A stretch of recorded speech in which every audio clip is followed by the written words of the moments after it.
बंगाल हिंसा पर बोले सीएम योगी, कहा दंगाई डंडे से नहीं मानेंगे, लातों के भूत बातों से नहीं मानते। ममता और कांग्रेस पर योगी ने पूछा सवाल, बंगाल हिंसा पर ममता, कांग्रेस, समाजवादी चुप क्यों? बंगाल हिंसा पर बोले योगी, धर्म निरपेक्षता के नाम पर छूट ठीक नहीं। सेकुलरिज्म के नाम पर इन लोगों ने दंगाइयों को दंगा करने की पूरी छूट दे रखी है। पूरा मुर्शिदाबाद पिछले एक सप्ताह से चल रहा है।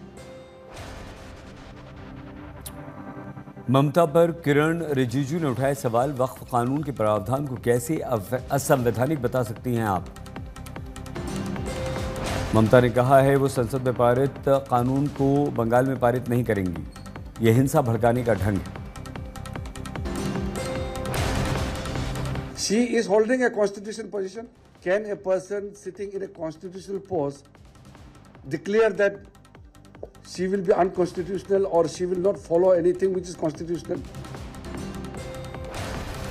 मुर्शिदाबाद हिंसा पर बोले अबू आजमी, माहौल खराब करने के लिए हिंदुओं को पलायन करवा रही है बीजेपी। अबू आजमी बोले राष्ट्रपति शासन लगाना चाहती है बीजेपी, हिंसात्मक प्रदर्शन न हो, कानून के दायरे में रहकर प्रदर्शन करें।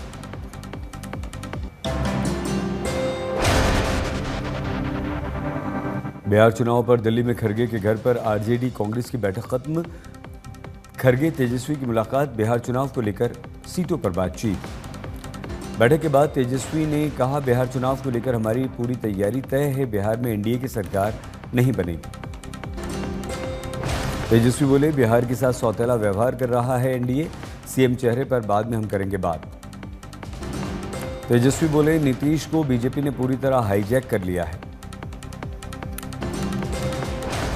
अरे नीतीश जी तो हाईजैक हो रखे हैं। वो अमित शाह जी कितने बार बोलते रहे हैं कि बस उनके नेतृत्व में चुनाव लड़ेंगे, लेकिन चुनाव के बाद ये नहीं बोला कि मुख्यमंत्री बनाएंगे। राहुल तेजस्वी की मुलाकात पर बोले दिलीप जायसवाल, जो इनका गठबंधन है वो बेमेल है, एक दूसरे के कद को ये लोग छोटा करते हैं। जायसवाल बोले आरजेडी नहीं चाहती कि कांग्रेस बिहार में पैर पसारे, आंख मिचौले का खेल चल रहा है दोनों के बीच। बिहार सीट शेयरिंग पर एनडीए में तनातनी, मांझी ने कहा कम से कम 40 सीटें दो, एलजेपी ने कहा एनडीए की बैठक में चर्चा करें, भ्रम न फैलाएं। मांझी बोले कम से कम हमें 35 से 40 सीटें मिलनी चाहिए, ये पार्टी की बात है, निर्णय पार्टी अध्यक्ष करेंगे। एलजेपी सांसद अरुण भारती बोले गठबंधन के अंदर सारी बातें तय हो जाएं तभी पब्लिक फोरम पर आनी चाहिए, भ्रम पैदा न करें।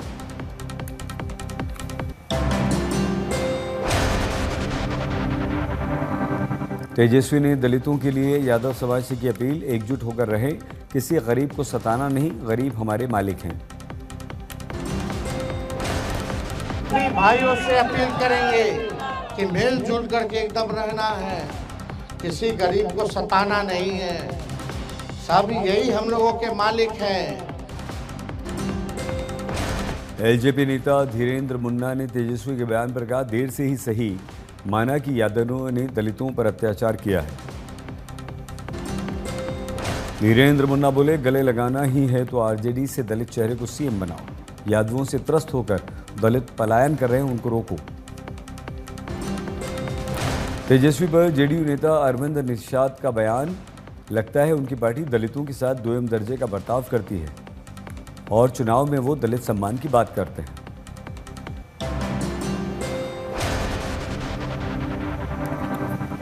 ईडी ने रॉबर्ट वाड्रा से पूछताछ की, सुबह से सवालों का दौर जारी।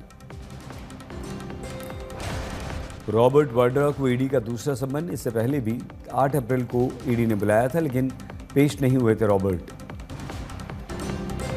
ईडी ने शिकोपुर जमीन घोटाले में रॉबर्ट को तलब किया है। रॉबर्ट का बयान, मैं जनता की आवाज़ बुलंद करूंगा, ये लोग मेरे विरुद्ध एजेंसी का दुरुपयोग करेंगे, मुझे कुछ छुपाने की जरूरत नहीं। जब भी जनता की आवाज बुलंद करूंगा, ये लोग दबाएंगे और मीडिया और ये लोग एजेंसियों का दुरुपयोग करेंगे। वाड्रा पर ईडी समन पर बोले राउत, बीजेपी के पैरों तले से रेत खिसक गई।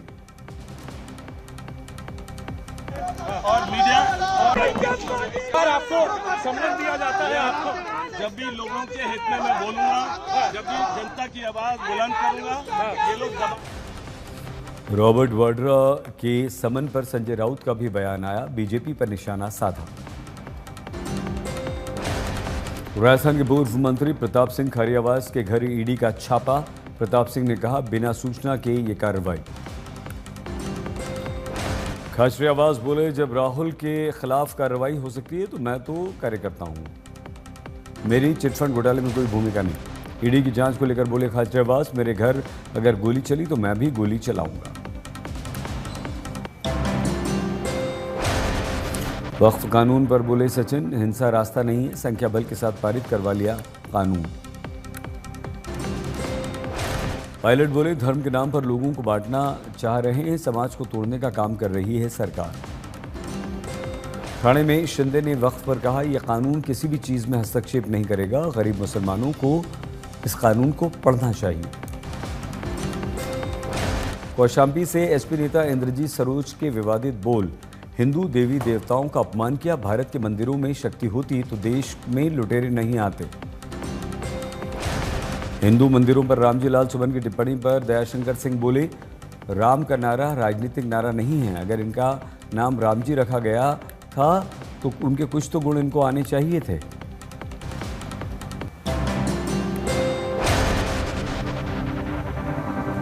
यूपी के मंत्री दयाशंकर सिंह ने सुमन के बयान पर कहा मोहम्मद गौरी और औरंगजेब यहाँ के गद्दारों के कारण आज भी गद्दार भारत में जीवित हैं। सुमन का करणी सेना पर दिए गए बयान पर स्पष्टीकरण का, हम तो कानून को मानने वाले लोग हैं, हिंसा का वातावरण बनाना ठीक नहीं। सुमन बोले 19 अप्रैल को आगरा आएंगे अखिलेश, उनसे बात करेंगे, आगे की रणनीति देखेंगे, तोप और तलवार से चीजें बेहतर नहीं होंगी। दिग्विजय सिंह बोले अल्पसंख्यक समुदाय के विरुद्ध जानबूझकर माहौल बनाकर उन्हें टारगेट किया जा रहा है। बांग्लादेश खिलाफत मजलिस ने 23 अप्रैल को ढाका में भारतीय दूतावास का मार्च का ऐलान किया।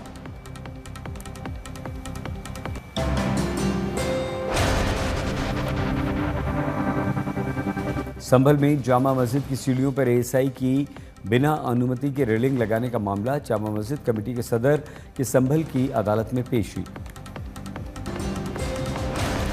आपकी प्रवक्ता प्रियंका कक्कड़ बोली बीजेपी का श्रेय लेने की आदत, बीजेपी पर लगाया मेहुल चोकसी को देश से भगाने का आरोप।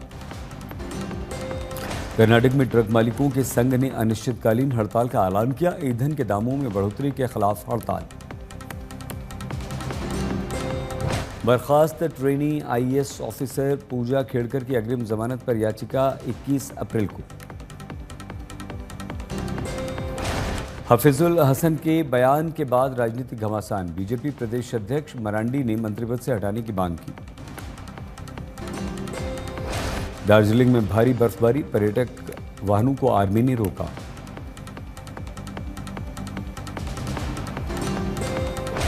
अमरनाथ यात्रा का रजिस्ट्रेशन शुरू, 3 जुलाई 2025 से 9 अगस्त 2025 तक होगी यात्रा। मथुरा में पुलिसकर्मी बदमाशों की मुठभेड़, बदमाश घायल। गाजियाबाद में मेलों में चीनी मिट्टी के बर्तन बेचने के आड़ में लूटपाट गैंग, हत्या और लूट में शामिल 3 गिरफ्तार।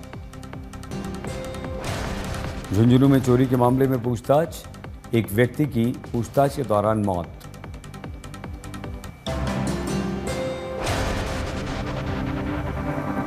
मध्य प्रदेश के मुरैना में जाटव समाज के लोगों पर गोली चली, 1 की मौत, 10 के खिलाफ मामला दर्ज। कैमूर में घर में सोए हुए किसान की गोली मारकर हत्या, घर में पसरा मातम। बेगूसराय में बिजली गिरने से मजदूर की मौत, खेत से गेहूं लेकर लौट रहा था। ठाणे में एक हिरण ट्रांसफार्मर के कैबिन में फंसा, मुश्किल से बची जान।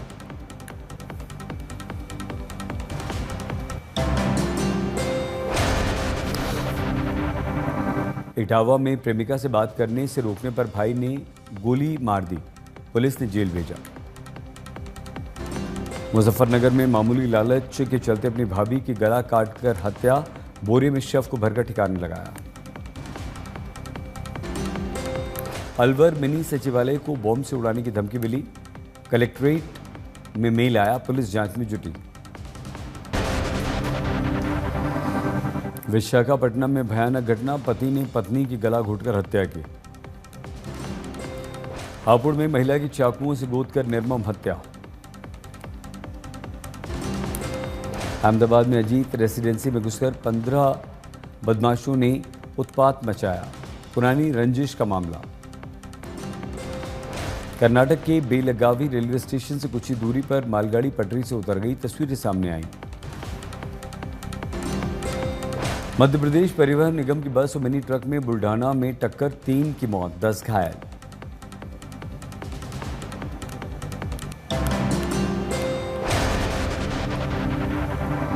पाली में चूड़ी फैक्ट्री में भयंकर आग, देखते ही देखते विकराल रूप आग ने धारण किया।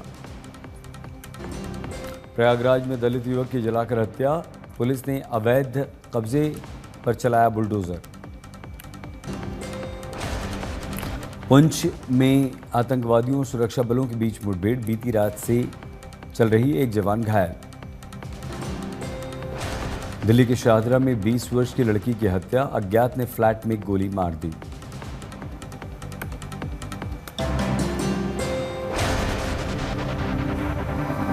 लखनऊ के लोकबंधु अस्पताल में अचानक आग लगी, सभी मरीजों को सुरक्षित बचाया गया।